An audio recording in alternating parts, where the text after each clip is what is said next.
الحمدللہ رب العالمین والصلاة والسلام علی حبیبہ محمد وآلہ وصحبہ اجمعین اما بعد فاعوذ باللہ من الشیطان الرجیم بسم اللہ الرحمن الرحیم قال اللہ تعالی فی القرآن الکریم والفرقان الحمید شہر رمضان الذی انزل فیہ القرآن ہدی للناس وبینات من الہدی والفرقان اللهم سبحانك لا علم لنا إلا ما علمتنا إنك أنت العليم الحكيم مولاي صل وسلم دائما أبدا على حبيبك من زانت به البصر. معزز سامعین کرام، السلام علیکم ورحمۃ اللہ. الحمدللہ رمضان المبارک کی ساتھی بھی ہیں اور اللہ جل شانہ نے جمعۃ المبارک کا حصے میں عطا فرمائی ہیں. اللہ پاک اس کی برکات ہمیں حاصل کرنے کی توفیق عطا فرمائے. میں نے آپ کے سامنے انہی آیات میں سے ایک آیت تلاوت کی ہے جس میں رمضان المبارک کی فرضیت کا حکم ہے اور اس کے احکامات کا حکم ہے. اس میں ایک آیہ کریمہ سے میں نے یہ ابتدا کی ہے اور چند اگلا حصہ جو اس آیہ کریمہ کا ہے، چونکہ لمبی آیہ کریمہ ہے تو انشاءاللہ اس پر بھی گزارشات پیش کروں گا. تو اللہ رب العالمین نے ارشاد فرمایا ہے شہر رمضان الذی انزل فیہ القرآن. رمضان المبارک وہ مہینہ ہے کہ جس میں قرآن کریم نازل کیا گیا. ہدی للناس وبینات من الہدی والفرقان، جو لوگوں کی رہنمائی کرتا ہے اور اس میں ہدایت کی روشن دلیلیں ہیں اور فیصلہ کرنے والا ہے. اللہ رب العالمین نے اس کارگاہ حیات کے ایام کی ایک خوبصورت وقت کی خوبصورت تقسیم فرمائی ہے. بے شک غیر مسلم عیسوی جو عددی حصے ہیں اس سے وقت کا شمار کرتے ہیں، لیکن اسلامی جو اوقات کی متعلق جاننا یا سمجھنا یا اس کی تعبیر ہے وہ چاند سے ہے. قمری مہینے اس لیے کہتے ہیں کہ قمری سال ہے. اور رمضان المبارک میں بھی یہ جو چاند کا دیکھنا ہے، اس ماہ مبارک کا مکمل ہونا کوئی عیسوی حصوں سے اس کا تعلق نہیں ہے، اس کا حصہ بھی قمری حصوں سے ہے. تو اللہ پاک قرآن کریم میں یہ ارشاد فرماتے ہیں کہ رات کا پیدا کرنا، رات کی تاریکی کا پیدا کرنا، پھر دن اور دن کے اجالے کا پیدا کرنا، رات کو آرام کے لیے بنانا، دن کو کام کے لیے اس کا جو ہے سبب کرنا، یہ سارے وہ حصے ہیں جو اس انسان کے لیے ایک نشانی ہے جو اس میں تلاش کرے کہ ہر حصہ جو ہے وہ گواہی دے رہا ہے، شہادت دے رہا ہے اللہ رب العالمین کی وحدانیت کی، اس کے رب العالمین ہونے کی ہر حصہ شہادت دے رہا ہے. اسی طرح اس ساری تقسیم میں ماہ و سال تک بات جاتی ہے اور ہر دن میں 5 مرتبہ خصوصی طور پر بندے مومن کو حکم ہے کہ اسے اللہ رب العالمین کی بارگاہ میں حضوری نصیب ہو. اس میں وہ شخص بھی جسے اپنے جیسا کوئی دوسرا بلانا پسند نہیں کرتا، اس سے وہ بھی محروم نہیں. دنیا کی حیثیت کیسی ہے، کتنی ہے، مقام کیا ہے، اس مقام کو کوئی مانتا ہے یا نہیں مانتا، کوئی غرض اس سے نہیں ہے. اللہ رب العالمین نے ہر بندے مومن کو یہ اجازت بخشی، یہ کرم کیا اس پر، یہ عطا کی اس پر کہ اسے 5 وقت فرضیت کے طور پر اس کے حضور حاضر ہونا ہے اور اللہ سے اپنی ہم کلامی کا شرف حاصل کرنا ہے. اور اس کی ادائیگی میں آگے کیا ہے، موضوع بدل جائے گا، بات دور چلی جائے گی. اس وقت میں جو مقصد یا جو موضوع ہے اس سے بات ہٹ جائے گی تو واپس پلٹ کر آتے ہوئے بہت سارا ٹائم گزر جائے گا. لیکن اس پر بات کرنا چاہتا ہوں کہ اس وقت کی تقسیم میں یہ سارے حصے ہیں. پھر انسانی زندگی کے ساتھ معاملات دنیا کے جب منسلک ہوئے ہیں تو اسے کہتے ہیں عوارضات دنیا. ان عوارضات دنیا کی تکمیل اس کے ذمے ہے. حالاں عطا یہ اللہ رب العالمین کی طرف سے ہے دنیا کو اللہ نے اسباب سے پیدا فرمایا، اس میں اسباب ہیں، سبب رکھا ہے، سبب کا اختیار کرنا اس کے ذمہ ہے۔ اب زندگی، دین، یہ روزمرہ کے حالات، شب و روز، اس میں اگر مجموعی طور پر اگر ایک سادہ سی بات کر دی جائے تو اس بحر میں دو موضوع آ جاتے ہیں۔ ایک موضوع ہے دین کا، دوسرا موضوع ہے دنیا کا، یعنی جو حیات دنیا کی ہے اسے بسر کرنا، اس کی ضروریات کا پورا کرنا، اسباب دنیا کا اختیار کرنا ضروریات زندگی کے لیے۔ اب ان دونوں کو ایک جگہ پر نہیں رکھا جا سکتا۔ جب آپ دین کو مقدم رکھتے ہیں تو دنیا کی حیثیت ثانوی ہو جاتی ہے، اس کے ساتھ اس کے برابر نہیں آتی۔ اور یہی دنیا کوئی منع نہیں ہے کہ اس میں بندہ اپنی خوش خوراکی کے لیے، خوش لباس کے لیے، اولاد کو اچھا کھلانا پلانا سنبھالنے کے لیے محنت کرے اور وہ رزق جو حلال ہو وہ کما کر لائے۔ اسلام منع نہیں فرماتا، بلکہ سارے ذرائع جو حلال رزق کے کمانے کے اور حلال رزق کے کمانے تک، اس سارے کا کسی نہ کسی درجے میں عبادت کا درجہ حاصل ہو جاتا ہے۔ نہ صرف رزق کا کمانا، رزق کا کھانا، کھانے کے انداز سے لے کر صحت مند کھانا اور وجود کے خیال رکھنے تک، بندے مومن دینی پہلو سے لے کر جب اس کو آتا ہے اور اس کا حکم نبی کریم صلی اللہ علیہ وسلم کے دربار سے لے کر اپناتا ہے تو یہ سارے حصے اس کی عبادت کے کسی نہ کسی درجے میں داخل ہوتے جاتے ہیں۔ اور پھر اسی دنیا میں جس میں سب سے بڑی بات اولاد نرینہ اور مال و دولت ہے، جسے اللہ نے فرمایا قیامت کے روز اس کی کوئی وقت نہیں ہوگی۔ اس روز اگر کوئی وقت ہوگی، حیثیت ہوگی، قرب کا سبب ہوگا، بخشش کا سبب ہوگا، اللہ کریم رحمت کا سبب فرمائیں جس پر وہ قلب سلیم فرمایا۔ اس سارے دنیا کے محاصل کا اخروی زندگی میں اس درجے کا ہونا قرآن شہادت دیتا یہ نہیں ہے۔ تو جب بندہ ان دو بحروں میں سے صرف دنیا کو دیکھ لیتا ہے اور دین چھوڑ دیتا ہے تو ایسا نہیں ہے کہ جو کچھ اللہ نے اس کا رزق تقسیم کیا ہے اس سے زائد لے لے، لینا پھر بھی اس نے وہی ہے۔ اس لینے میں بے برتگی بھی ہوگی اور اس لینے کے ساتھ جو تنگی تکالیف ہیں وہ بھی اس کو بدرجہ ساتھ ملتی چلی جائیں گی، اور وہ یہ سمجھے گا کہ میں اس نظام ہستی کو چلا رہا ہوں اور دل کی طرح یہ دنیا اس کو اپنے اندر کھینچتی چلی جائے گی۔ ایسا نہیں ہے کہ اس حیات کو دوام ہے اور اس نے ہمیشہ یہاں رہنا ہے، ایک دن دستک دے گا ملک الموت، ہوش آ جائے گی کہ اس نے تو ہمیشہ نہیں رہنا تھا جس کو میں نے ہمیشہ سمجھا۔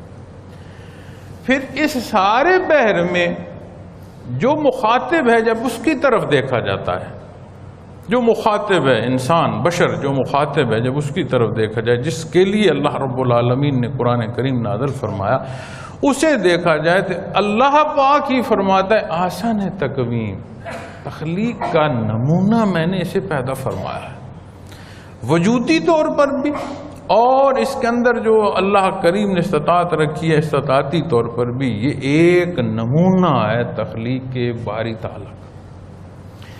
جب یہ اس تخلیق کی طرف دیکھا جائے تو اس کے اندر استعداد اللہ کریم نے حق اور سچ کو سمجھنے اور ان حدود کو جاننے کہ جہاں حق اور سچ سے تجاوز و خرابی اور زیادتی کی طرف جانا ہے، اس کے اندر وہ استعداد موجود ہے، اور یہ جو استعداد ہے یہ پیدائشی طور پر موجود ہے۔ اب جب اس استعداد کا ہونا ہے تو پھر اس دنیا کے ہونے میں اس حیات کو جب دیکھیں گے، ایک حصے میں اس کی دسترس نہیں ہے کہ یہ خالق کی شناسائی کے لیے ذاتی استعداد کو بروئے کار لا کر اس حق کو پا سکے، یہ اس کے پاس نہیں۔ اس کے پاس سمجھنے کی استعداد ہے، اس مقام تک پہنچنے کی استعداد اس کے پاس نہیں ہے کہ اللہ کریم کی جو شناسائی ہے اسے کیا پسند ہے، اس کی ذات کو کیا ناپسند ہے، کس بات سے وہ خوش ہوگا، کس بات سے وہ ناراض ہوگا، اس کی رضا کی عبادت کیسے اختیار کروں، عبادات سے تجاوز کن پہلوؤں پر ہوگا، چونکہ اللہ کریم کی جو ذات ہے وہ لا محدود ہے، اور اس کی ساری جو تخلیقی عناصر تمام تخلیق سے بھی خوبصورت ترین تخلیق ہے، لیکن مالک کل کائنات اور خالق کے ہم عصری پر تو نہیں جا سکتا۔ تو جب اس حصے کو دیکھیں گے تو پھر یہ اس کا احسان ہے، اس نے اپنے مقربین مبعوث فرمائے، اپنا کلام ذاتی عطا فرمایا۔ استعداد ہے، اس کی ذات تک پہنچنے کی استعداد نہیں ہے، سمجھنے کی استعداد ہے۔ اس سمجھ کے مقابلے میں اس نے کرم اور احسان فرمایا، قرآن کریم ہمیں نازل فرمایا۔ اور جب ماہ و سال کی تقسیم اور اس دنیا کے ایام کو دیکھتے ہیں تو سارا سال بندہ ایک رستے پہ چل رہا ہے اور دوڑ میں لگا ہے، اور اس میں بھی دن کے اوقات بے شک الگ ہیں، اس میں بھی تلاوت کا حکم ہے، نوافل کا حکم ہے، حلال حرام کے احکامات موجود ہیں، صحیح اور غلط کا تعین موجود ہے، لیکن اس زندگی کے بحر میں پھر ایک جگہ روک کر بتایا جاتا ہے کہ اس ماہ و سال میں اللہ نے تمہارے لیے ایک مہینہ پسند فرمایا ہے، جس سے محض اس کی رضا کے لیے ساری زندگی اس کی رضا کے لیے بسر کر رہے ہو، لیکن اس سے بڑھ کر اور خیال رکھتے ہوئے اپنے آپ کو اسی کی عبادت کی طرف لے جاؤ۔ جب اس ماہ مبارک کی بات آتی ہے تو اللہ کریم فرماتا ہے اس مہینے مبارک میں نے اپنا کلام تمہیں عطا فرمایا۔ اب قرآن کریم کا عطا فرمانا مقصد حیات کی تکمیل کا حصہ ہے، اس سے ہٹ کر کسی جگہ کامیابی و کامرانی یا بامراد بندہ نہیں ہو سکتا۔ جب اس حصے پر آئیں گے تو اللہ کریم نے احسان فرمایا کہ اس اوقات کی تقسیم میں بیچ میں بھی وقت مخصوص فرمائے، پھر ماہ و سال کی تقسیم میں ایک مہینہ جو ہے وہ مقرر فرمایا جو اس کی عبادت کے لیے، اور رمضان المبارک میں اللہ کریم اور روزہ رکھنے کی توفیق عطا فرمائے، تو وہ بندہ یا وہ بچہ جس نے اس گھر میں آنکھ کھول لیا ہے جہاں فراوانی ہے، اسے نہیں معلوم پیاس کسے کہتے ہیں، اسے نہیں معلوم بھوک کسے کہتے ہیں۔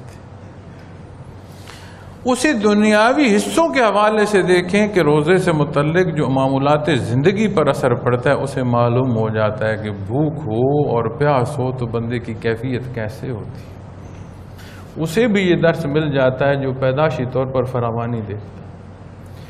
پھر ہر کوئی امیر غریب، بڑا سخت بڑا نرم، صاحب حیثیت اور معاشرے میں بے حیثیت، یہ ہماری تقسیمیں ہیں بے حیثیت یا حیثیت والی، وہ بہتر جانتا ہے اس کے نزدیک صاحب حیثیت کون ہے۔ لیکن بات یہ ہے وہ سارے اس بات کا اقرار کرتے ہیں کہ جو کچھ میرے پاس ہے یہ میرا نہیں ہے، یہ تیرا ہے۔ جس کو تو نے اجازت دیا تھا، جس کے کمانے کو تو نے رزق حلال کے تحت عبادت کا درجہ دیا تھا، اے مالک جب تو نے مجھے اس سے روکا جس وقت کے لیے روکا، جس طرح روکا، میں اس طرح پابند کھڑا۔ حد ادب جو حیات انسانی میں بندے کو ایک اعتدال پر لاتا ہے وہ بھی سمجھ آ جاتا ہے۔ پھر اسے آپ آج کی جو میڈیکل سائنس ہے اس پر آپ دیکھ لیں، میڈیکل سائنس بھی شہادتیں دیتی ہے کہ سال بھر میں انسان مخصوص لگ بھگ اتنے دن اگر اپنے پیٹ کی جو بھوک ہے اس کو اتنے وقت کے لیے پیٹ کو خالی رکھے اور بھوکا رہے تو اس کی سال بھر کی جو صحت ہے اس کے لیے یہ بہتر ہے۔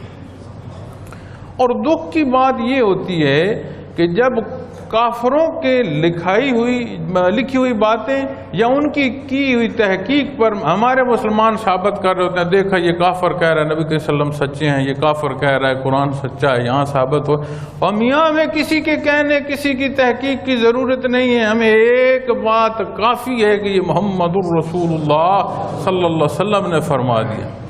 انہیں سمجھانے کو یہ کہو، اس حق کو ثابت کرنے کے لیے مت کہو۔ تو آپ دنیا کے بحر میں اتر جائیں تو وہاں سے ہوتے ہوئے آئیں تو رمضان المبارک کی برکات آپ کو دنیا کے اور اسبابی حصوں میں بھی تقویت دیتی ہوئی ہے۔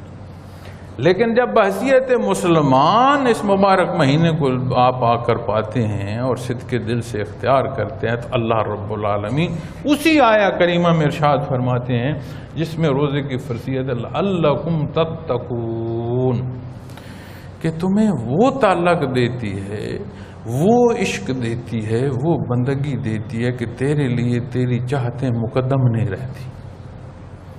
تیرے لیے محبوب اللہ کی ذات ہے، تیرے لیے محبوب اس کی پسند و ناپسند ہے، تیرا محبوب وہ ہے جسے اس نے محبوب پیدا فرمایا۔ ہر بات تو ڈھونڈتا ہے کہ اس رستے میں نبی کریم صلی اللہ علیہ وسلم نے کیا ارشاد فرمایا۔ تو رمضان المبارک میں اللہ کریم نے یہ احسان فرمایا کہ مقربین کی جو بعثت ہے اس میں ہمیں امام الانبیاء نبی کریم صلی اللہ علیہ وسلم کے توسط قرآن کریم عطا فرما دی۔ اور قرآن کریم وہ حصہ ہے جو حیات انسانی کی ایک ایک حصے میں رہنمائی دیتا ہے، اور نہ صرف اعمال کے اختیار کرنے بلکہ ان کے نہ اختیار کرنے تک کے جو نتائج ہیں وہاں تک روشنی ڈالتا ہے۔ نہ صرف اس حیات پر بات بیان فرماتا ہے بلکہ حیات کے ان حصوں پر جو ابدل آباد ہے وہاں تک بات فرماتا ہے۔ تو کھول کھول کر چیزیں جو ہیں وہ قرآن کریم بیان فرماتا چلا جاتا ہے، اور ایسے ہی جیسے قرآن کریم میں بات ہے کہ اسی کی آیات اور اسی کے بیان سے بعض کو ہدایت ملتی ہے اور بعض جو ہیں وہ بے ہدایت ہو جاتے ہیں، تجاوز میں آ جاتے ہیں، زیادتی پر کیا سبب ہے؟ آپ ایک عام سادہ سی مثال بھی لیں کہ ایک گھر میں دو بچے ہیں، ایک بچے کو آپ کمرے میں بند کر دیں، وہ نہ کسی سے کلام کرے اور نہ کہیں اس کا لین دین ہو، نہ اس کے کوئی معاملات کا جاننا، عقلی استعداد جتنی مرضی رہے، اور دوسرا جو اس کے ساتھ بچہ اسے پڑھائیں لکھائیں، معمولات زندگی میں اسے لے جائیں، ہر بہر کو دکھائیں۔ جب دونوں کو اکٹھا کریں گے اور معاشرے میں لے کر آئیں گے، ایک گنگ ہو جائے گا اور ایک صاحب الرائے کی حیثیت سے۔ جب بندہ تجاوز میں آتا ہے، کفر کی طرف جاتا ہے، حق کو چھوڑتا ہے، تو ایسا ہی ہے جیسے اس نے اپنے آپ کو ایک جہالت کی گھٹا ٹوپ اندھیروں میں بند کر لیا ہے، اور اس کے کردار اس کا سبب بن گیا کہ نہ وہ سن سکتا ہے، نہ وہ دیکھ سکتا ہے، نہ وہ اس کا دل مان سکتا ہے۔ اور جسے اللہ کریم نے یہ توفیق بخشی کہ اسے توفیق دی کہ اس بحر میں اتر جائے، اسے یہ باتیں سمجھ آ جاتی ہیں کہ نہ صرف جو یہاں باتیں ارشاد فرمائی جا رہی ہیں بلکہ جو نتائج کی باتیں کی جا رہی ہیں ان امور پر ان کا انحصار ہے جو وہاں کی بات کی جا رہی ہے۔ اور قرآن کریم میں بعض جگہ یہ بھی ملتا ہے، جب بندے قرآن کریم پر جہالت کا تبصرہ کرتے ہیں وہ فرماتا ہے ان کے قلوب پہلے لوگوں جیسے ہیں، یعنی یہ آج نہیں ہے، پہلے بھی لوگوں پر جب حق پیش کیا گیا تو جس طرح کی انہوں نے باتیں کی، جس طرح انہوں نے اپنا آپ ظاہر کیا، فرمایا یہ بھی ان جیسے ہی۔ اور شیطان مردود بھی کوشش کرتا ہے کہ جو بڑے سے بڑے کافر کے زبان سے الفاظ ادا ہوئے ہیں اسے کوئی ادا کرے تاکہ اس طرح کے عذاب میں وہ مبتلا ہو۔ تو ہم محفل کو بھڑکانے کے لیے، محفل میں ایک خوش کلامی کے لیے، مذاق کے لیے خیال نہیں کرتے کہ بات یا موضوع دین ہے، اور جانے کہاں تک بولتے چلے جاتے۔ تو یہ تو ایک ضمناً بات عرض کر دی، لیکن گزارش جو کرنا چاہ رہا تھا کہ اللہ نے احسان فرمایا کہ اس مبارک مہینے میں جو پورے سال میں بندے مومن کو پھر ایک دستک دیتا ہے، اس کی تقسیم میں اس کے عشرہ جات کے حوالے سے جو برکات بیان فرمائی ہیں، اس کی دن کی عبادات، اس کی رات کی عبادات، اس کے رات کے قیام، آخری رات کا پہر جو ہے اس کے قیام، پھر رات میں وہ رات جس رات میں کلام پاک کا نزول ہوا، اِنَّا أَنزَلْنَاهُ فِي لَيْلَةِ الْقَدْرِ، وہ رات جو پہلی اقوام جنہیں اللہ کریم نے سینکڑوں سو سال عمر عطا فرمائی ہیں ان سے زائد عبادت کا درجہ دے جاتی ہے، وہ عطا فرمائی۔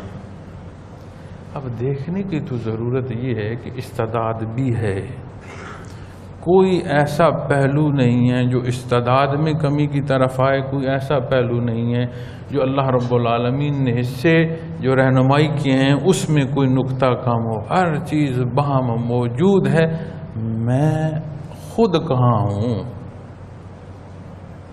تو ضرورت اس تلاش کی رہتی ہے، اور اللہ کریم اس تلاش میں کامیابی دے تو پھر سمجھ آتی ہے کہ یہ زندگی کتنی قیمتی ہے۔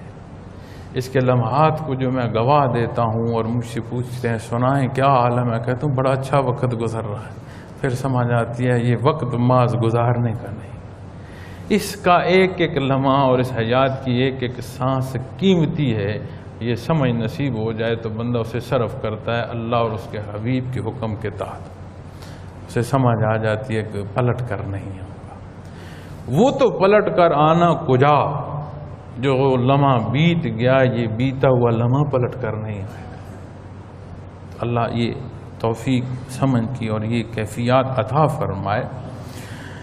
قرآن کریم نازل فرمایا اور یہاں حصے قرآن کریم کے جو بیان فرمائے اس میں بے شمار پہلو ہیں، لیکن یہاں 3 حصوں میں ارشاد فرمایا کہ بیسک 3 حصوں میں فرمایا ہدی للناس، جو لوگوں کی رہنمائی کرتا ہے، جس پر میں بات کر رہا ہوں کہ قرآن کریم اللہ کا کلام ہے اور اللہ کریم بندہ مومن کو اس کی عزت، اس کو پڑھنا اور اس سے اپنے لیے سبق حاصل کرنے کی توفیق دے، محض اس لیے نہیں ہے کہ اس کے ساتھ محبت ہے تو خوبصورت غلاف چڑھا دیے جائیں اور گھر میں برکت کے لیے رکھ دیا جائے، اور کبھی کو کمی بیشی یا تکلیف ہو تو اسے اٹھا لیا جائے اور اس کے پڑھنے کو منسوب کر لیا جائے کہ جس کی سانسیں رک گئی ہیں، ٹوٹ نہیں رہی، اس کے سرانے بیٹھ کر سورہ یاسین کی تلاوت کر۔ اس کی ہدایت حاصل کرنے کے لیے اس بحر میں اترنا پڑے گا، اور جب اس بحر میں اترو گے تو یہ کہنا ملے گا ہی نہیں کہ میں کیسے سمجھوں عربی کو، میری سمجھ سے تو بلند ہے۔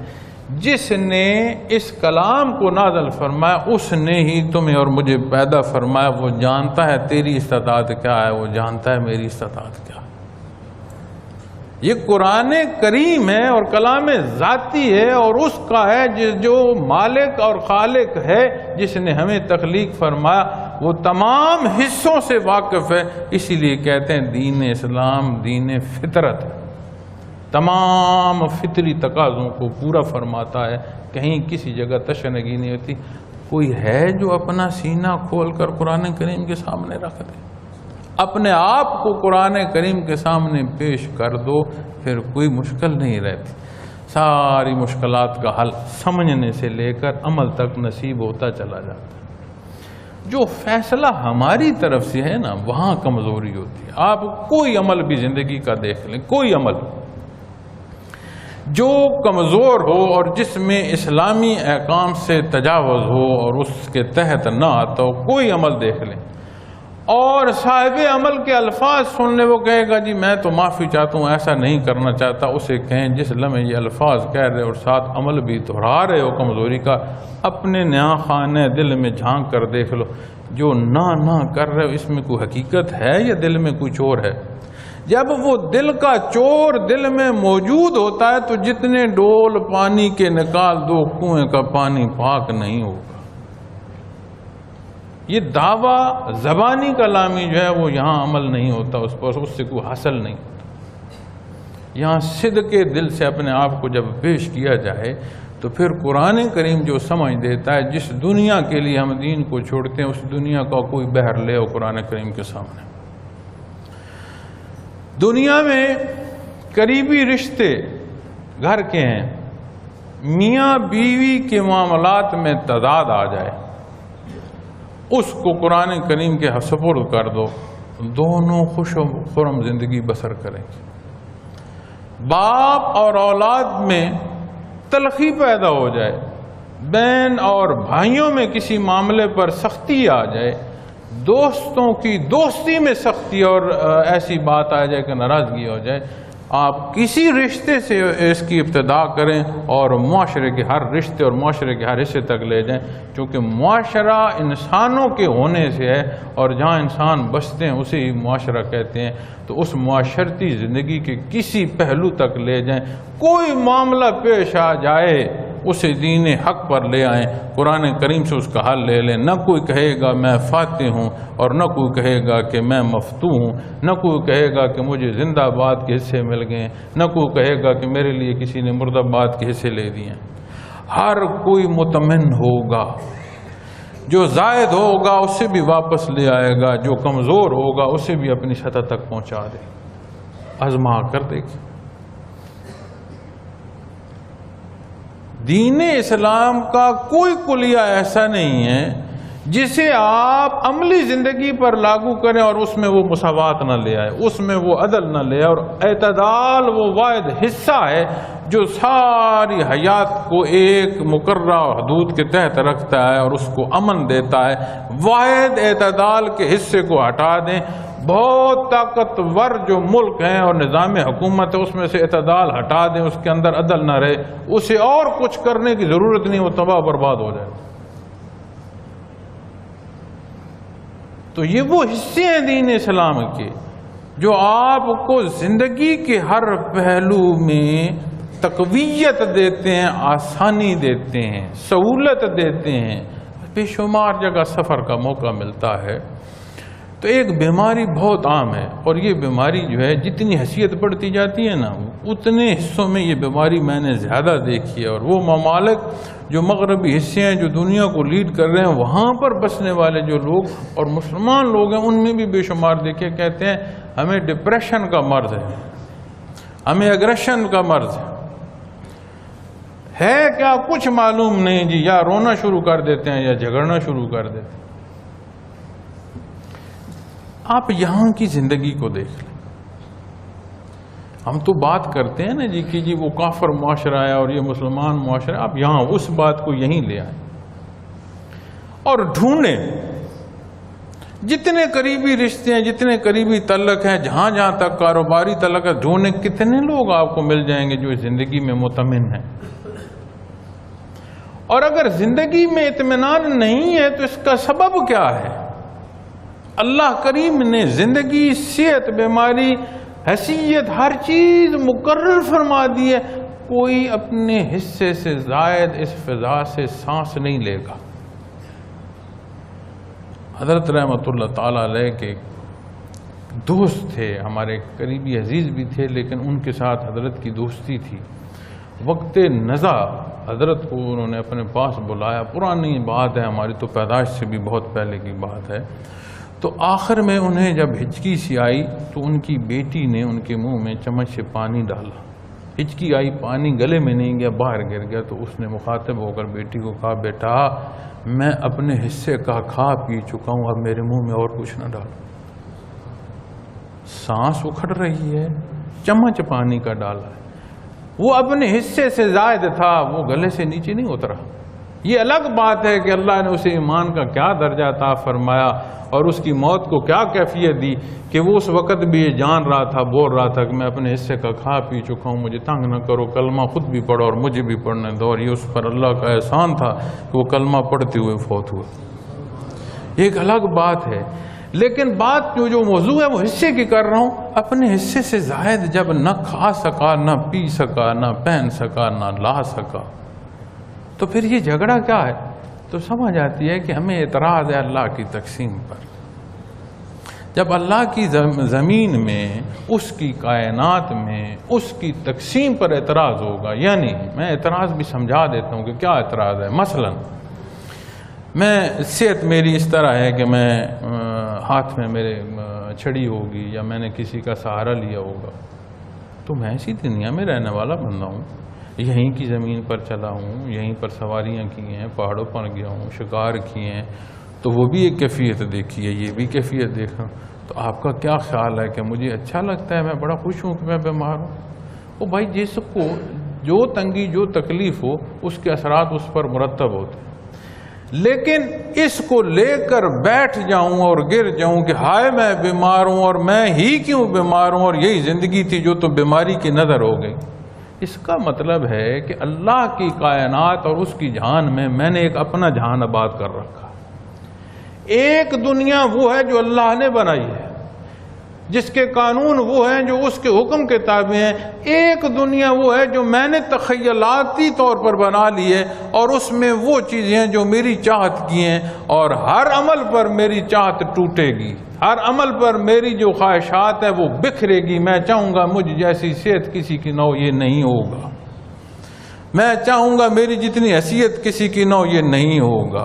جس چیز کو میں چاہتا ہوں کہ یہ چیز یا یہ حصہ میرے حق میں ہے، اس کو کسی اور کے حق میں اللہ نے لکھ دیا ہے تو وہ اس کے پاس جائے گا، میرے پاس وہ حصہ دنیا کا نہیں آئے گا۔ تو میری جگہ جگہ دل کی کرچیاں ہوں گی، ٹوٹیں گی، اور پھر جب دل کی کرچیاں ہوتی ہیں اور ٹوٹتی ہیں تو وہاں اطمینان نہیں ہوتا۔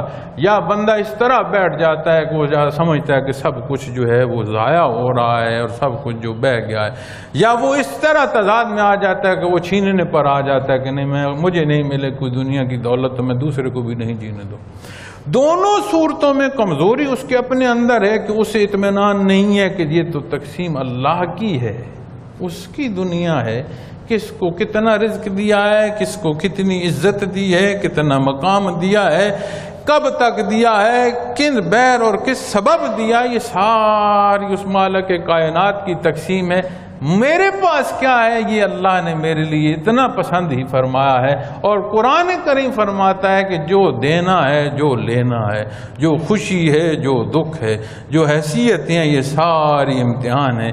اگر دکھ ہے تو صابر ہو، اسی سے طالب ہو، اور اگر نصیب ہو گیا کچھ تو اسی کے حضور شکرانہ ادا کرتے ہو، یا اپنی اس میں آگے کہ یہ سارا میری عقل و خرد کے معنی ہے جو میں نے حاصل کی، یا جو ترقی میں نے کی، یا جو کامیابی میں نے کی۔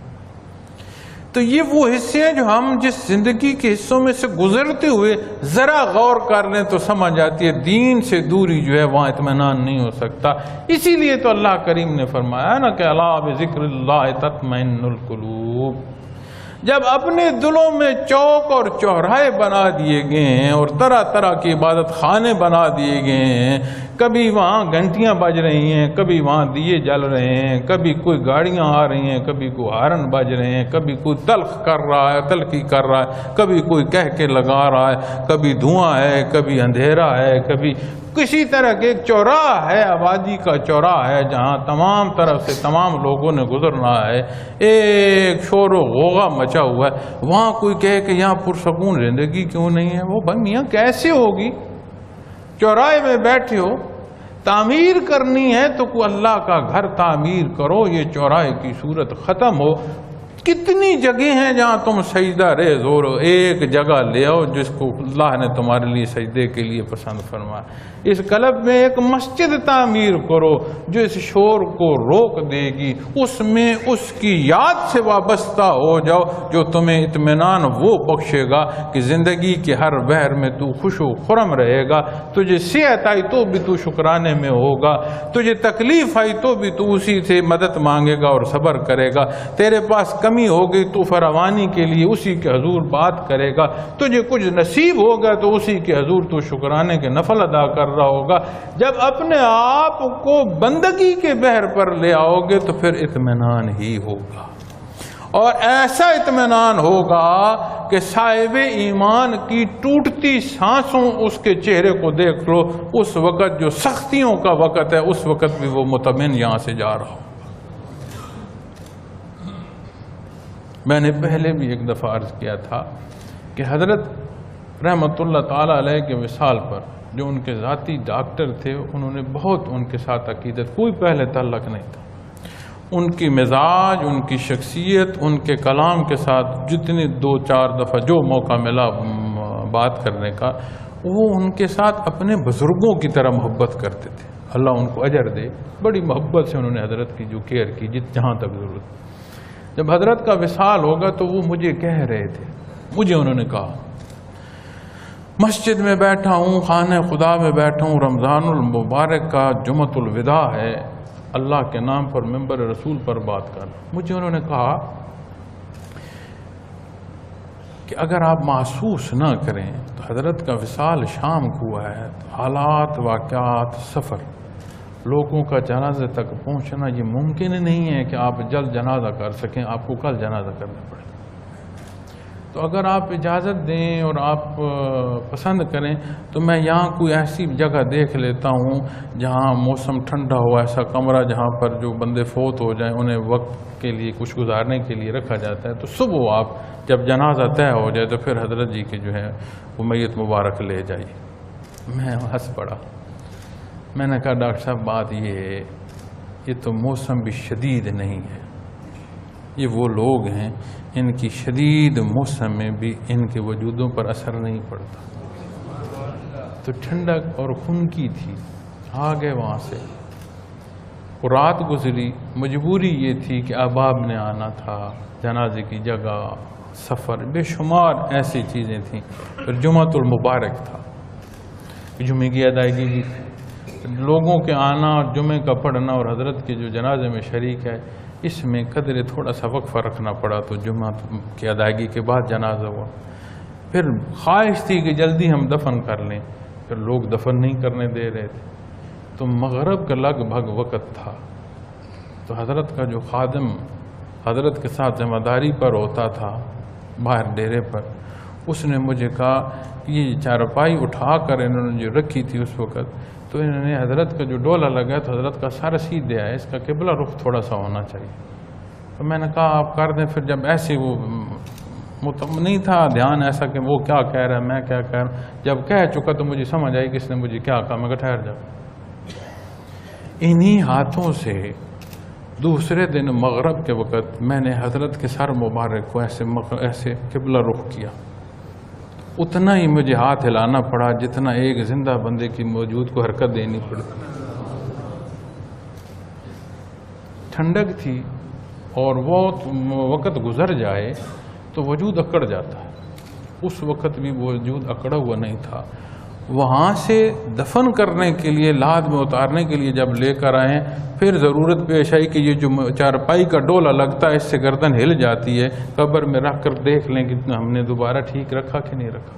اتنا وجود میں اس وقت بھی نرمی تھی. تو وہ زندگی جو اللہ کی یاد میں، اللہ کے حبیب کے اتباع میں بسر ہو، وہ خوشی اور وہ اطمینان دیتی ہے کہ اس اطمینان کو موت نہیں دے سکتی. جس وجود پر موت وارد ہو جائے وہ وجود بھی شہادت دیتا ہے کہ میں وجود بھی مطمئن. اللہ کا احسان ہے مجھ پر. اور ہم دیکھتے نہیں. اللہ کریم ہمیں یہ سمجھ دے کہ یہ جو ہدایت ہے یہ وہ سبب ہے جو مجھے بھی رمضان المبارک کے جو نتائج ہیں کہ میں بھی متقی ہوں، یہاں سے وہ ہدایت چاہیے. اور قرآن کریم کا پڑھنا محض تلاوت نہیں ہے. قرآن کریم کی جو تلاوت ہے یہ معزز سامعین کرام، اس کی تلاوت کا پڑھنا سمجھ کے پڑھنا، اور کس سمجھ سے پڑھنا کہ وہ عمل پر مجبور کرتے. اس پڑھنے کی شہادت اعمال ہے. معاشرے انحطاط میں آ جائیں تو نیکی بیانیاں ملتی ہے. بیانیہ سے مراد کیا؟ میں آپ پر بات کر رہا ہوں، یہ غلطی ہے، یہ درست کر لیں. میں آپ کو تبلیغ کر رہا ہوں، آپ مجھے درس دے رہے ہیں کہ نہیں آپ کی جو یہ حصہ ہے یہ درست نہیں ہے، آپ نے جو سلوار پہنچی ہے یہ ٹخنے سے نیچے چلی گئی. نہ وہ دیکھے گا کہ جو کھایا ہے وہ حلال تھا یا حرام تھا، نہ میں دیکھوں گا کہ جو میں نے اپنے ذاتی معاملات میں اعمال اختیار کیے ہیں وہ دین کے تحت تھے یا میری مرضی کے تحت تھے. ایک کلام پر بات آ جائے گی، اور جب کلام پر بات اتباع کی آ جائے اور شہادت اعمال کی نہ ہو تو پھر معاشرے ایسے ہوتے ہیں. خانہ خدا میں نماز کے لیے آئے ہوئے بندے پر 100 یا 500 روپے کا اعتماد نہیں کیا جا سکتا. مطاف میں اترتے ہوئے کہتے ہیں اپنا پرس سنبھال لو. معاشرے ایسے ہوتے. آبادیاں دیکھیں دنیا میں، اپنی آبادی کا تناسب دیکھیں، اپنے اس ملک کی حقائق کو دیکھیں. جس طرح ذلیل و خوار ہمارا معاشرہ دنیا کی ہر جگہ پر ہو رہا ہے، اس کا وہ کس کا نتیجہ ہے؟ اس کا نتیجہ ہے جو عملی شہادت نہیں ہے، زبانی جمع خرچ. مجھ سے سوال کیا تھا سیکرٹری صاحب نے، انہوں نے کہا چھوڑ دیں اس موضوع پر کہ پاکستان کی جو حالات ہیں ان میں کمی بیشی کیا. آپ مجھے یہ بتائیں یہ پوری دنیا میں امت مسلمہ کے انحطاط کا کیا سبب ہے؟ میں نے کہا آپ کے سوال میں محترم جواب موجود ہے. کہتے ہیں کیا مطلب؟ میں نے کہا جس شان کی بات کرتے ہیں، جس بلندی کی بات کرتے ہیں، اس کے سبب کیا تھے؟ آج ہیں تو جو بلندی کے سبب تھے جب ہم نے وہ چھوڑ دیے تو انحطاط ہی ہوگی. تو پھر سوچنے کی کیا بات ہے کہ کیوں انحطاط ہے؟ سوچنے کی تو یہ بات ہے کہ وہ حصے ہم نے چھوڑ کیوں دیے، انہیں اختیار کر۔ تو آپ قومی حیات سے ذاتی حصوں تک آ جائیں، اطمینان بخش حیات وہی ہوگی جو قرآن کریم سے ہدایت لے گا، جس سے یہ ہدایت نصیب ہوگی، اس کے بغیر ممکن نہیں۔ ہاں دنیا کے گھوڑے دوڑانے ہیں، تم یہاں دوڑا لو نا، میرے اور آپ کے پاس کتنی فرصت ہے؟ اس نے تو شیطان کو کہا جاؤ روز معاشر تک دوڑ لو جو تو نے دوڑنا، جو فتنہ فساد تو نے برپا کرنا ہے وہ بھی کر لے، جو تکبر تو لے کر اٹھائے تو وہ بھی اختیار کر لے۔ تو کیا یہ لامحدود وقت ہے یا ختم ہو جائے گا؟ یا دوسروں کے لیے ختم ہو رہا ہے جنہیں ہم اپنے ہاتھوں سے دفن کر رہے ہیں، میرے لیے رہے گا؟ یا میرا وجود بچپنے سے جو بڑھ رہا تھا اس کے اندر اب کمزوری لاحق نہیں ہو رہی، اس میں تو توانائی اور طاقت ہی بڑھتی چلی جا رہی ہے، یہ تو کمزوریاں اور جو وجود کی کمیاں ہیں یہ تو دوسروں پر لاحق ہو رہی ہیں جنہیں میں دیکھ رہا ہوں۔ کیا میں محسوس کر رہا ہوں کہ وقت مجھ پر بھی اثر کر رہا ہے؟ تو جب وقت مجھ پر اثر کر رہا ہے تو جنہیں میں دفن کر رہا ہوں کل کوئی مجھے دفن نہیں کر رہا ہو۔ تو جو کمالات دنیا میں میرے ساتھ سے گزر کرنے والوں نے دنیا میں کمالات کر دیے تو میں بھی تو اسی طرح کا ہو جاؤں۔ کمال حیات اتباع محمد رسول اللہ صلی اللہ علیہ وسلم ہے، کامیابی و کامرانی قرآن کریم سے لی ہوئی ہدایت ہے اور شہادت عملی زندگی ہے۔ جب قرآن کریم کی تلاوت نصیب ہو تو پھر یہ نہیں مراد اس سے لی جائے گی کہ اس کی عملی زندگی میں قرآن نہیں ہوگا۔ ام المومنین حضرت عائشہ صدیقہ رضی اللہ تعالی عنہ کا ارشاد ہے، آپ نے فرمایا کان خلقہ القرآن، کہ نبی کریم صلی اللہ علیہ وسلم کا جو اخلاق کریمانہ تھے وہ قرآن کریم، جو کچھ اللہ نے ارشاد فرمایا وہ آپ صلی اللہ علیہ وسلم کی مبارک زندگی کی شب و روز اس کے تحت۔ تو یہ مخلوق کو ہدایت دیتا ہے، پھر بندہ مومن جب اسے یہ رشتہ نصیب ہوتا ہے تو اسے اسے آگے پھر وہ حصے بتاتا ہے جو اعمال الصالحات کے تحت آتے ہیں۔ اور اعمال الصالحات زبانی کلامی دعووں کا نام نہیں ہے، عمل شہادت پیش کرتا ہے، اور یہ وہ شہادت ہے جو وقت نزع بھی درکار ہوگی، حیات برزخیہ میں یہ شہادت ساتھ جائے گی، اور روز محشر جس روز اللہ رب العالمین ارشاد فرمانے ہے کہ کسی کا کوئی عمل ایسا نہیں ہوگا جو اسے نہ دکھا دیا جائے، ساری زندگی کا ہر عمل اس کے روبرو کر دیا جائے گا کہ میاں تجھے فرصت دی، حیات دی، اس زندگی میں جو کچھ تجھے طاقت دی اس کے تحت تو نے یہ کیا ہے۔ اور ایک لحظے کو جب بندہ سوچتا ہے نا کہ میں نے زندگی میں کیا کیا کیا ہے، تو وہاں تو کیا محسوس ہوگا، یہاں شریر کام جاتا ہے کہ رب کائنات کا دربار ہوگا اور حساب کتاب کی بات، اس کے حضور میرا کردار پیش ہوگا، میرے معاملات مجھے میرے روبرو کر دیے جائیں گے کہ یہ تیری حیات۔ امت محمد رسول اللہ صلی اللہ علیہ وسلم کا فرد ہو، دعویٰ یہ ہو، دوڑ کر جائے اور روک دیا جائے کہ نبی کریم صلی اللہ علیہ وسلم کے پاس مت جاؤ، تو نے ان کا اتباع نہیں کیا۔ کیا یہ حصے قرآن و حدیث پہ نہیں ملتے روز قیامت کے حوالے سے؟ اور ان ساری باتوں کو دیکھیں تو پھر سمجھ آتی ہے نا یہ وقت کتنا قیمتی ہے، جسے ہم کہتے ہیں بڑا اچھا گزر رہا ہے، اس کے لمحات کتنے قیمتی ہیں، اس کی سانسیں جن سے مزین و ذکر الہی، جنہیں ہمیں معلوم ہی نہیں کہ ہم کیسے بسر کر رہے ہیں۔ اللہ کریم یہ توفیق دے کہ یہ نزاکتیں سمجھ آئیں۔ پھر دوسرے حصے میں فرماتا ہے وَبَيِّنَاتٍ مِّنَ الْهُدَىٰ، اور ہدایت کی روشن دلائل بیان فرماتا ہے۔ جب دلائل کی بات آتی ہے نا تو انسانی مزاج کو بھی آپ دیکھیں نا، یہ دلیل سمجھنا چاہتا ہے کہ اگر یہ بات مانوں تو کس لیے مانوں۔ تو میں پہلے بھی ایک بات عرض کر رہا ہوں کہ انسان کی کسی ضرورت پر دین اسلام کا اطلاق کریں اس کو کامیابی دے گا، اس سے بڑی اور کیا دلیل اسے چاہیے؟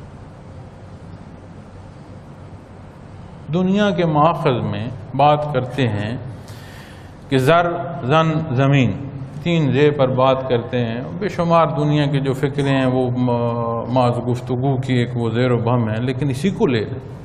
آپ زر کی بات کر لیں. دنیا کا بڑا محاصل ہے جی زر، دولت ہو. دنیا کے نظام جو دولت کے ہیں، یعنی نظام معیشت، وہ ایسے ہیں کہ جس کے پاس دولت ہے اس کے پاس بڑھتی جاتی ہے، جس کے پاس نہیں ہے اس کے پاس افلاس بڑھتی جاتی ہے، چاہے وہ بھوک اور پیاس سے مر جائے. دنیا کا نظام اسے تقویت نہیں دے. ایک جگہ دولت رکنا شروع ہو جائے گی اور دوسری جگہ پر لوگ بھوکے اور پیاسے مرنا شروع ہو جائے. نتائج دیکھ لیں نا جی اس نظام معیشت کے جگہ جگہ. اسلامی نظام معیشت کو دیکھ لیں، وہ دولت کو کسی ایک جگہ رکنے نہیں دیتا. بے شک اسلامی نظام معیشت میں یہ نظر آتا ہے کہ اس میں متوول بھی لوگ ہیں، صاحب حیثیت بھی لوگ ہیں، ایسے بھی ہیں جو کسی انسٹیٹیوشن کے مالک ہیں، اور ایسے لوگ بھی ہیں جو وہاں پر ملازم ہیں، دونوں مسلمان. ہر ایک میں کتنی حیثیت ہے یہ بھی اس کے امتحان ہے، یہ الگ موضوع ہے. لیکن ارتکاز نہیں ہو سکتا، رک نہیں سکتی. آپ کے پاس وہ دولت جو سال بھر آپ استعمال میں نہیں لائے، وہ حصے جو سال بھر آپ کے کاروباری حیات میں نہیں آئے، اللہ کریم فرماتا ہے اس پہ زکوٰۃ ہے اور میرے حصہ یہ غریبوں میں بانٹ دو، انہیں دے دو جن کے پاس ہے ہی نہیں. دولت ایک جگہ نہیں رکنے دیتا، معاشرے میں تقسیم رکھتا ہے. اور جب معاشرے میں ایک تقسیم کا مساوی انداز ہوتا ہے تو انسان کی فطرت ہے کہ اس کے رہن سہن میں پیار بڑھتا ہے، تضاد کم ہوتا ہے، نفرتیں کم ہوتی ہیں. پھر آپ زن پر بات کر لیں. دنیا میں دنیاوی مسائل پر اور انداز پر آپ خاتون اور مرد کا رشتہ جوڑیں یا جوڑے جاتے ہیں، یا ہم دیکھتے ہیں خاندان خون کے پیاسے ہو جاتے ہیں ایک دوسرے، اور اسی رشتے کو جب اسلامی حکم کے تحت جوڑتے ہیں تو وہ خاندان ایک دوسرے پر خون نچھاور کرتے ہیں. دنیا کبھی خاتون کے مقامات اور حقوق کی بات میں کرتے کرتے آگے گزر جاتی ہے، اور کبھی انہیں دفنانا، بچیوں کو دفنانے تک لے جاتی ہے. اعتدال جو خاتون کے حقوق و فرائض کا ہے، جو رشتوں کا ہے، جو حیثیتوں کا ہے، اسے قرآن کریم سے اٹھاؤ، ہر ایک کو اپنی جگہ پر پہنچا دے. پھر زمین کی بات آتی ہے، تیسری زے کی جب بات آتی ہے تو مجھے اتفاق کئی دفعہ ہوا حضرت جی کے ساتھ.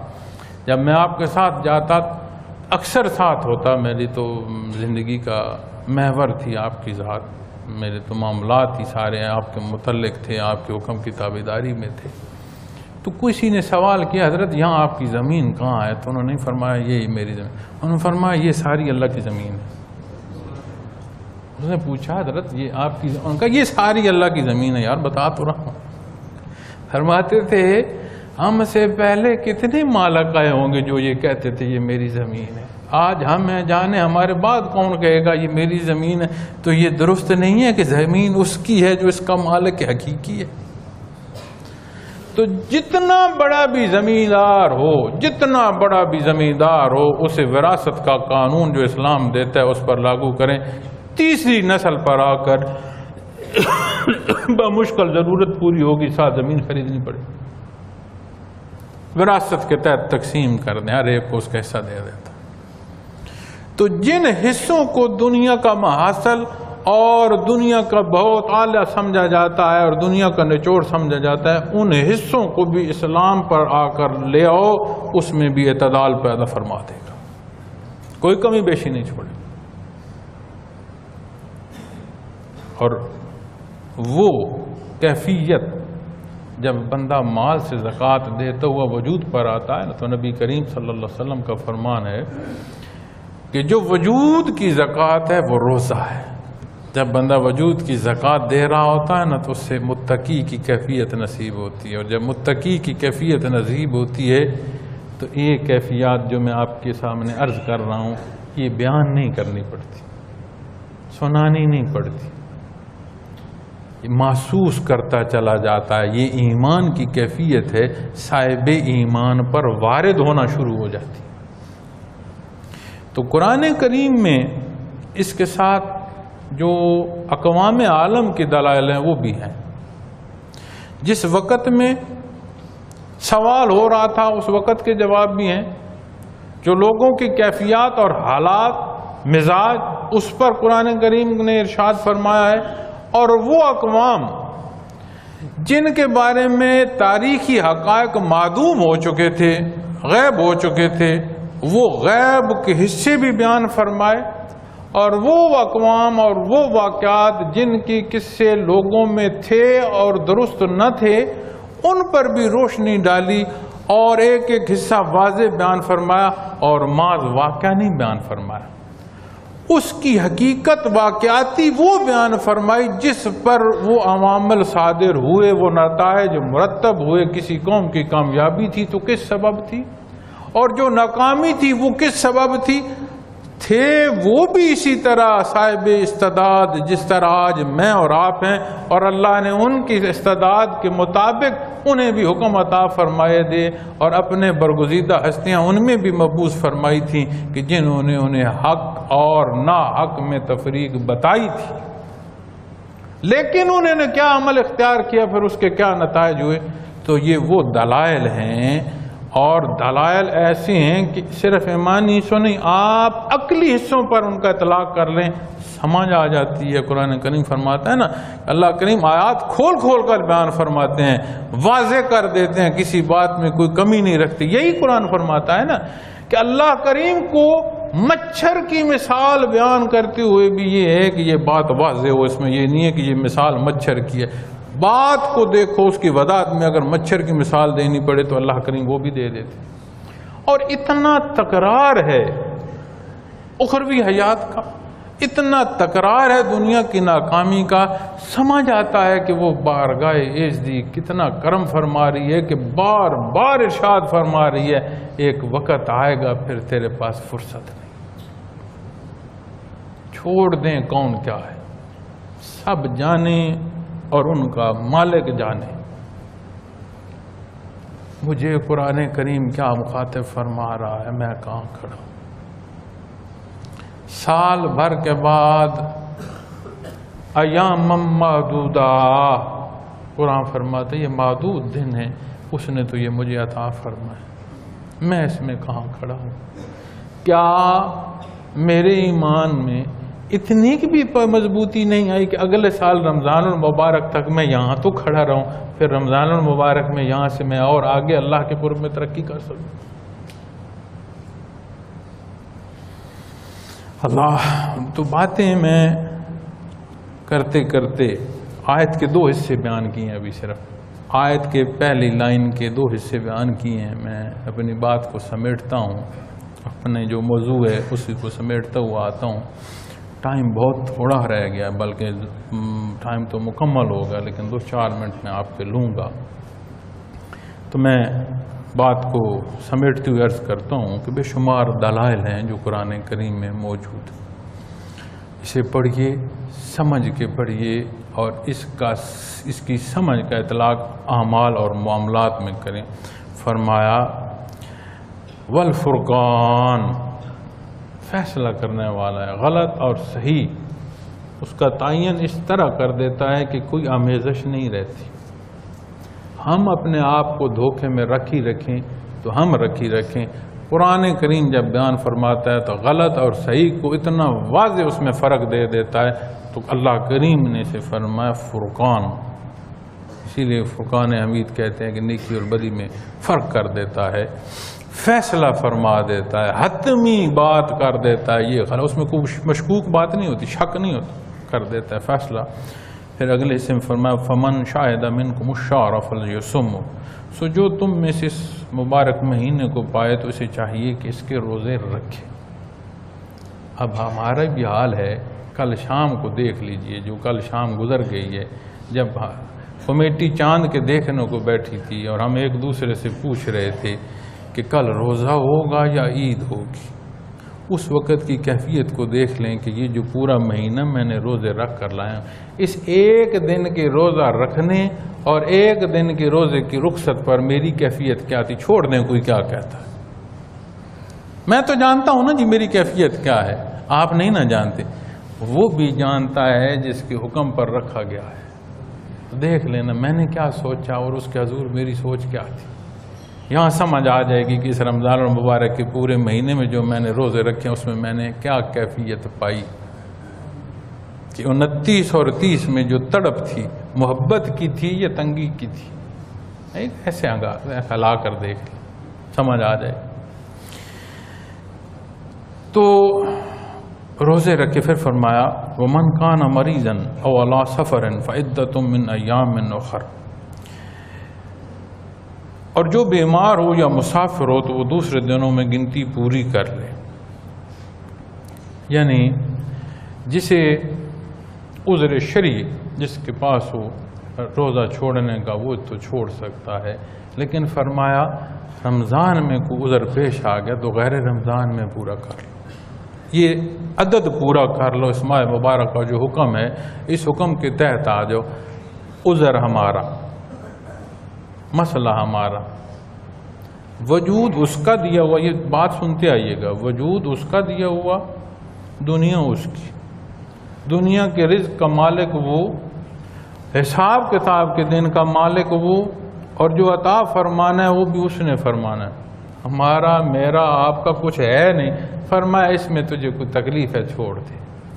اس لیے کہتے ہیں نا دین فطرت تمام فطری تقاضوں کو پورا فرماتا ہے، انسان کی ضرورت کے مطابق حکم میں تبدیلی آتی ہے کہ اس کے کیا حالات۔ تو جب وہ فرمایا کہ رہ جائیں، بیمار ہو گئے ہو، کوئی معاملہ پیش آ گیا جس میں عذر شرعی لفظ جو آ جائے، فرمایا دوسرے دنوں میں رکھ لو۔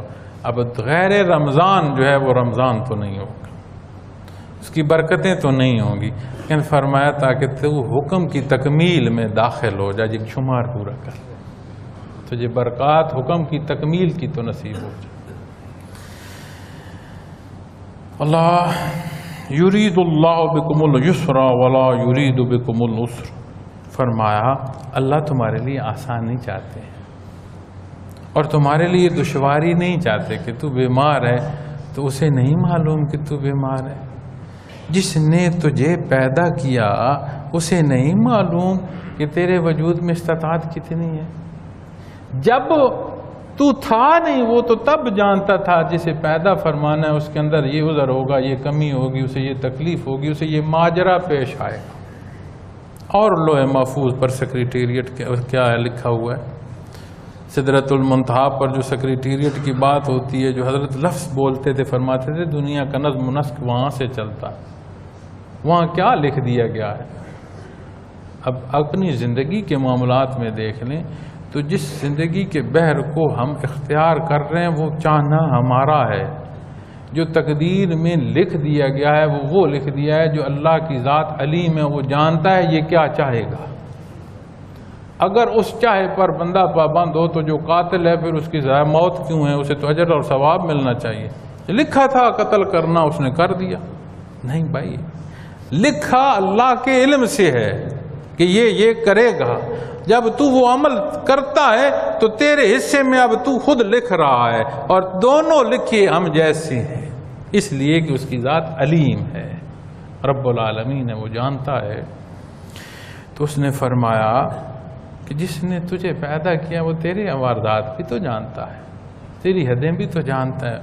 فرمایا تیرے لیے اللہ کریم آسانی چاہتے ہیں، تجھے دشواری میں نہیں ڈالنا چاہتے، تو بیمار ہے تکلیف میں بعد میں رکھ لے، وہ اس پر بھی تمہیں رضا اپنی عطا فرما دیں گے، اور نتائج جو پرہیزگاری کے ہیں ان میں سے بھی تیرا حصہ تجھے نصیب ہو جائے گا۔ پھر اگلا حصہ وَتُقْمِلُ الْعِدَّةَ وَلِتُكَبِّرُوا اللَّهَ عَلَى مَا هَدَاكُمْ وَلَعَلَّكُمْ تَشْكُرُونَ، اس لیے کہ تم گنتی پوری کر لو، یہ پچھلے حصے کے ساتھ متصل آتا ہے، اور اس لیے کہ تم اللہ کی بڑائی بیان کرو۔ اب اس تکمیل کے ساتھ بڑائی کی بات آ گئی، رمضان المبارک کی تکمیل پر بات کر لیں، اس عددی حصے کی تکمیل پر بات کر لیں، تو جسے رمضان المبارک کے روزے نصیب ہوئے، ان روزوں کے نصیب ہونے میں چاند رات ہلڑ بازی میں نہیں گزرے گی میاں۔ اب خیال کریں، ہمارا معاشرے میں یہ ہو چکا ہے کہ جہاں سکرین بھی دیکھیں تلاوت لگی ہوئی ہے، جہاں سکرین دیکھیں تراویح دکھا رہے ہیں، چاند رات کو کوئی دنیا بھر کا گانا نہیں بجتا جو اس دن ہر سکرین پر کہیں نہ کہیں کوئی نہ کوئی چلنا، پوری قوم ناچ رہی ہے۔ اس کو خوشی کہتے ہیں کہ جو مجھ سے بھولے چوکے نیکی ہوگی، بچے نہیں میرے پاس رہے نہیں، میں اس کو نا عید سے پہلے پہلے فضا میں اڑا دوں یا اس کے مترادف چلی جائے گی۔ ایک بات یا ایک نقطہ عرض کروں کہ نتائج عمل پر مرتب ہوتے ہیں، اور عمل کا جو پیمانہ ہے وہ نیت ہوتی ہے۔ خالص نیت سے رکھا گیا روزہ چاند رات کی جو کیفیت ہے وہ یہ دے گا کہ اللہ کی بڑائی بیان کرے گا۔ وہ پھر سارے ان توہمات میں اور خواہشات میں اور دنیا کی رنگینیوں میں اس رات کو ان کی نظر نہیں کرے گا۔ اس میں بھی کسی کو کہنے کی کچھ ضرورت نہیں ہے۔ جیسے 29 اور 30 میں کہا نا کہ اپنے آپ کو تول لیں، اس کو بھی دیکھ کہ جب یہ موقع آئے کہ تکمیل ہو اور یہ گنتی پوری ہو جائے تو فرمایا اللہ کی بڑائی بیان کرو۔ پرہیزگاری کیا ہے؟ پرہیزگاری تقوی ہے۔ حضرت تقوی کی تفسیر کیا فرماتے تھے؟ ہم کہتے ہیں ڈر، وہ فرماتے ہیں ڈر لکھنا اس کے حقیقی جو مطلب ہے اس سے بندے کو ہٹا دیتا ہے۔ اس کا مطلب ہے اللہ سے مار کا ڈر ہے، اللہ بڑا ڈاڈا ہے، مارے گا، اللہ بڑا سخت ہے، مار ہی پڑے گا۔ فرماتے ہیں عربی بہت وسیع ہے۔ وہ کہتے ہیں عربی میں جب آپ بات کریں گے نا تقوی کی تو یہ ڈر تو ہے، وہ ڈر نہیں جو تو ترجمہ کر رہا ہے، یہ وہ ڈر ہے جو رشتے میں، جو محبت میں محبوب کے لیے ہو۔ ایسا عمل نہ کر دوں جس سے میرا اللہ مجھ سے روٹھ جائے۔ کیسا ڈر ہے؟ کتنے لوگ ہیں دنیا میں، کتنے لوگ ہیں اور کتنے رشتے ہیں جن سے ہمارے واسطے ہوتے ہیں؟ کیا سارے ایسے رشتے اور واسطے ہوتے ہیں جن پر ہم جان نچھاور کرتے ہیں؟ اور اگر کوئی زندگی میں ایسا ایک رشتہ ہو کہ جس پر جان نچھاور کی جائے، بندہ اس کا چہرہ دیکھ کر زندگی بسر کرتا ہے۔ یہ کیا چاہتے ہیں، ان کو کیا پسند ہے؟ کیا ڈر ہوتا ہے کہ وہ مار پڑے گی؟ نہیں، ہوتا ہے ڈر کہ میرا محبوب مجھ سے روٹھ نہ جائے۔ فانی جہان کی فانی محبتیں جو کبھی پوری نہ ہوں گی، اگر یہ کیفیت بندگی میں نصیب ہو جائے، میرا اللہ نہ مجھ سے روٹھ جائے۔ تو جب اس کیفیت میں بات بڑھائی کی آئے گی تو وہ یہ نہیں کہے گا کہ اللہ اکبر کے مقابل میں یہ نہیں کہے گا کہ میں کچھ نہیں ہوں، وہ کہے گا واحد اللہ ہے اور ہے کچھ نہیں، لفظ میں بھی اڑا دے گا۔ تو جب یہ بات اور یہ کیفیت بلند ہوگی تو کردار کیا شہادتیں دے گا؟ ڈھونڈے گا زندگی کے کس بحر میں نبی کریم صلی اللہ علیہ وسلم نے کیا فرمایا۔ آپ کا ایک ایک فرمان، آپ کا ایک ایک عمل اس کو جان سے عزیز ہوتا چلا جائے، اور یہی حقیقی کامیابی ہے، اور اسی رستے کا مسافر با مراد ہوگا۔ فرمایا اللہ وَلَتُكَبِّرُ اللہ، اور اللہ کی بڑائی بیان کرو، عَلَى مَا هَدَاكُمْ، جس نے تمہیں ہدایت دی۔ ہمارا ہے کیا یار جس پر ہم اتراتے ہیں؟ مانے نہیں مانتے، اپنا آپ تو دیکھو، بڑیاں بادشاہیاں تھیں، بڑی طاقتیں تھیں، ایک لنگڑا مچھر تھا نا اس کے سر میں، بادشاہ کے اپنی خدام سے سر میں جوتے مرا مرا مرا کر سر کا بھرکس نکل گیا اور مر گیا۔ خدائی کے دعوے کہاں گے؟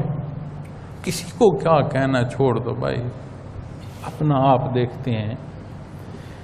تو میں کس کا ہوں؟ مجھے کس نے پیدا فرمایا؟ مجھے زندگی کی ضروریات ہیں کس نے؟ یہ جو لفظ مجھے کہہ رہا ہوں اس کی استعداد کس نے دی؟ یہ ہے کس کا؟ اس سارے کی جب کتاب بند ہوگی، یہ حیات سمیٹ دی جائے گی، تو کس کے پاس جانا ہے؟ عبدالآباد زندگی کس کے پاس گزارنی ہے؟ کس کے حکم کے تحت گزارنی ہے؟ وہ کیسے حصے ہوں گے جنہیں اس نے مقرر فرمایا؟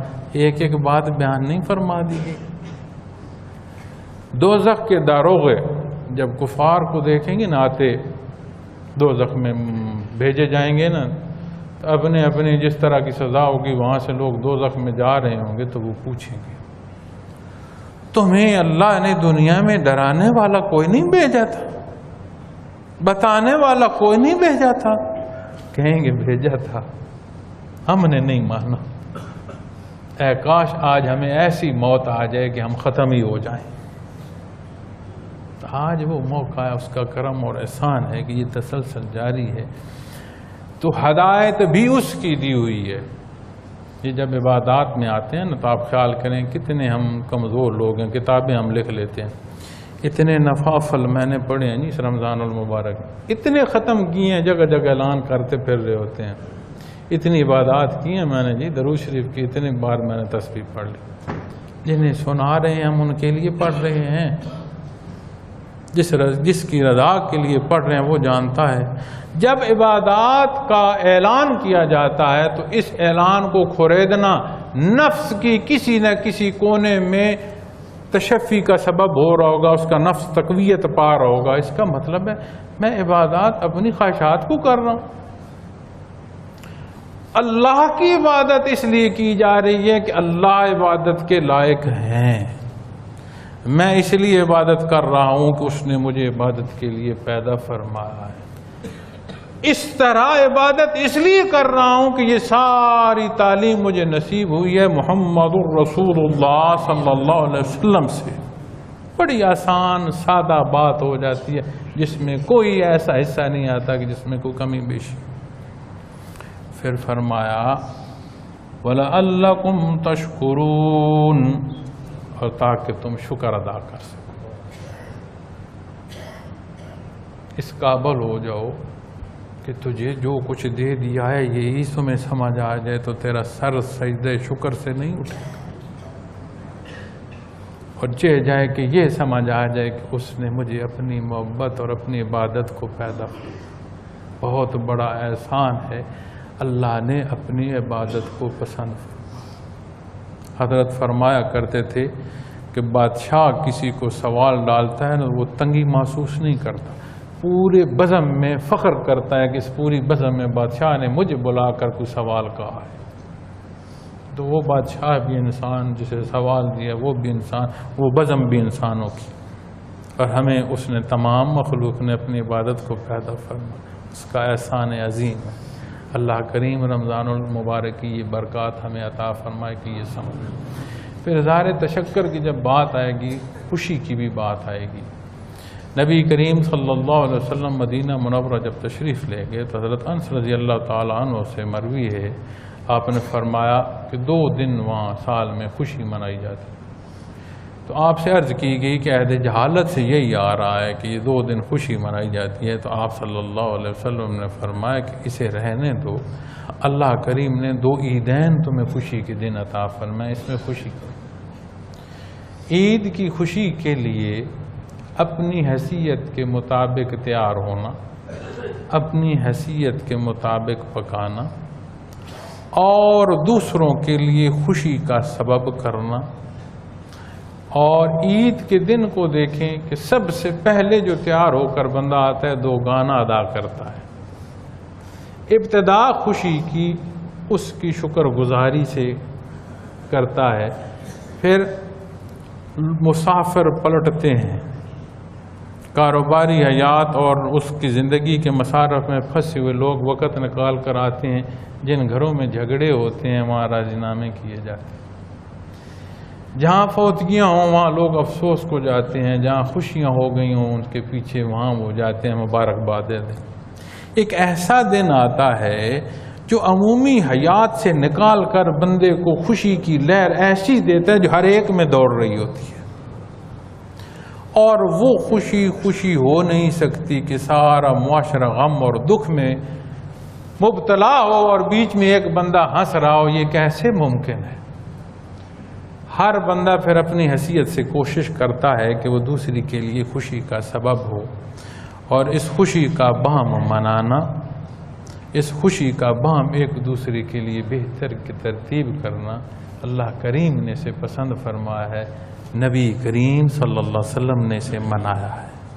اور اس خوشی کا منانا ایسا ہو کہ جو کچھ میرے اللہ نے مجھے عطا فرمایا ہے اسے میں آج دیکھ لوں، اگلے رمضان المبارک تک یہ ساری کیفیات، یہ ساری عبادات کے معاملات میں زندگی کے معاملات میں بکھیر نہ دوں، زندگی کی مصروفیات کی نظر نہ کر دوں، یہ سنبھال کر لے جاؤں، اگلا رمضان المبارک آئے تو وہاں اس سے آگے اللہ کا کرم اور حاصل کرنے کی جو ہے وہ توفیق نصیب۔ یہ وہ انداز ہیں جہاں سے زندگی بسر ہوتی ہے، اور اللہ کریم ہمیں یہ توفیق دے، حقیقی خوشی دے جس کی مسکراہٹ دنیا کی زندگی کے ساتھ ہی محدود نہ ہو، بلکہ ابدالآباد ہمارے چہروں پر یہ مسکراہٹ جاری رہے اس کے کرم اور اس کے احسان سے۔ وآخر دعوانا الحمدللہ رب العالمین۔